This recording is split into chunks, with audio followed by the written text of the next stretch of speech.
Bet you wouldn't spend the night with her if she asked? One of the guys whispered across the break room table. Laughter followed. Because Daniel Carter was a single dad. Because his boss was powerful, polished, and completely out of his league. And because to them, a struggling father juggling 2 jobs was easy entertainment. Daniel didn't laugh. Every night after work, he rushed home to help his 8-year-old son with homework, to pack lunches, to read bedtime stories. His world wasn't bars or dares. It was school pickups and overdue bills. Dignity was the only thing he owned outright. So when his boss, Victoria Hale, asked him to stay late that Friday, the teasing texts started pouring in. "Big night, Romeo." He ignored them. The office was quiet after 9 p.m. City lights shimmered through the glass walls. Victoria stood by the window, unusually distant. Not glamorous. Not intimidating. Just tired. "Daniel," she said softly, "I heard about the dare." His stomach dropped. Then she said something he never expected. "I also heard you've been turning down overtime because you need to be home with your son." He nodded, unsure where this was going. Her voice cracked slightly. "I grew up without a present parent. I built this company chasing success, but I don't want my employees sacrificing their families for it." She wasn't inviting him into her life. She was asking him to help her change the company's culture. That night didn't ruin his reputation. It rewrote both of theirs. The office smelled of coffee and late-night polish. Daniel sat across from Victoria, still unsure if he was dreaming or awake. The dare had faded into nothing, replaced by something heavier, more real: trust. "I've been pushing people too hard," Victoria admitted. "I've been expecting everyone to choose work over life, over family. It's wrong. But I didn't know how to fix it." Daniel listened, heart quietly racing. For years, he'd believed people in power only cared about numbers, profits, and appearances. Now here she was, vulnerable, asking for his perspective. Asking for honesty. I just want to do my job and be there for my son," he said. "It's not easy. But it's worth it." Victoria smiled, a flicker of relief in her tired eyes. "That's what I want for everyone here. I want people to have that choice." They talked for hours. Not about reports or deadlines. About balance, compassion, and what it meant to actually care for others. Daniel shared stories of bedtime victories, scraped knees, and small triumphs that made his son's day. She shared childhood memories of empty dinners and missed birthdays, the reason she'd built walls around herself. By midnight, laughter replaced tension. Respect replaced dares. Daniel realized something profound: courage wasn't always loud. Sometimes it was quiet, unglamorous, and made in the service of someone else's happiness. And Victoria realized that leadership wasn't about power, it was about humanity. When Daniel left that night, his son waiting at home, he felt lighter.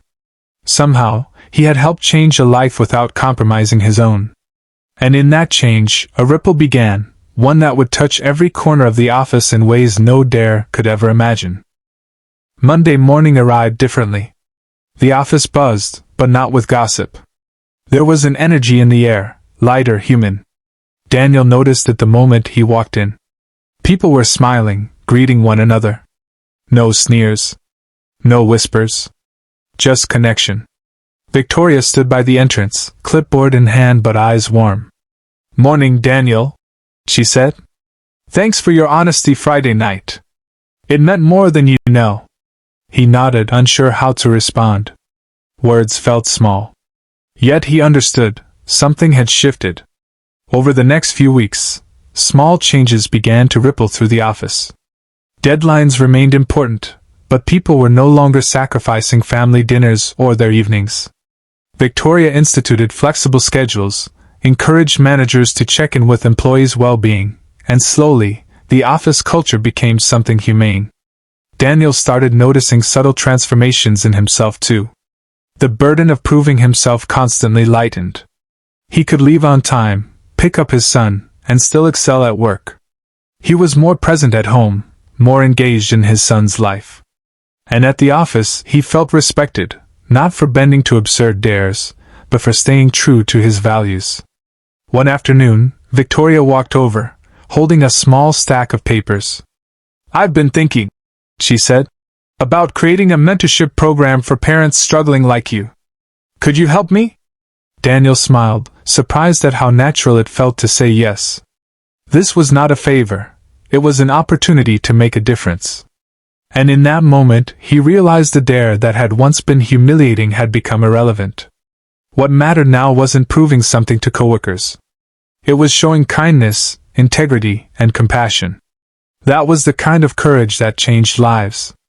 He left the office that day feeling proud, not just of himself, but of the ripple he had helped start. It was late Thursday when Daniel got a call from his son's school. His little boy had a minor accident during recess, nothing serious, but he was scared and wanted his dad. Daniel's heart sank. He had a report due the next morning, and skipping it wasn't an option.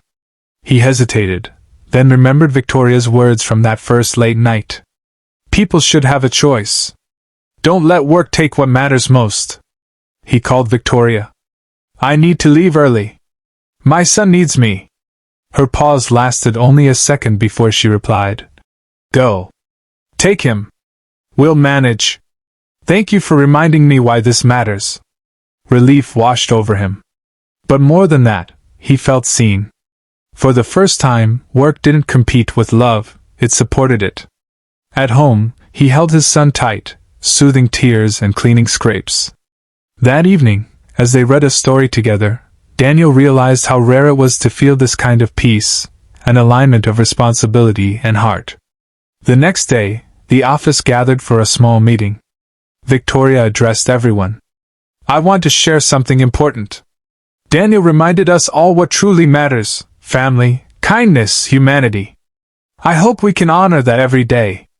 Applause filled the room, genuine and heartfelt.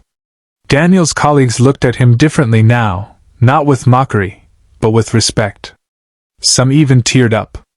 Later, Victoria pulled him aside. "You've done more than help me change a company. You've reminded me what leadership really is." Daniel smiled quietly. "I didn't do anything special. I just chose kindness over proving anything." In that moment, the dare, the ridicule, the laughter, it all melted away.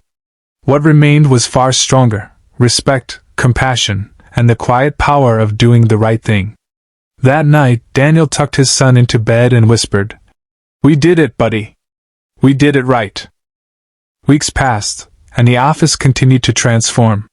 Daniel noticed it in small moments: a manager checking in on an employee's sick child, a coworker leaving early without guilt, laughter echoing in spaces that once carried tension. It wasn't perfection, but it was real. One Friday afternoon, Victoria asked Daniel to join her in the conference room. "I want to thank you," she said, handing him a framed note. It read, "To those who show courage by putting kindness first, you change more lives than you realize. VH."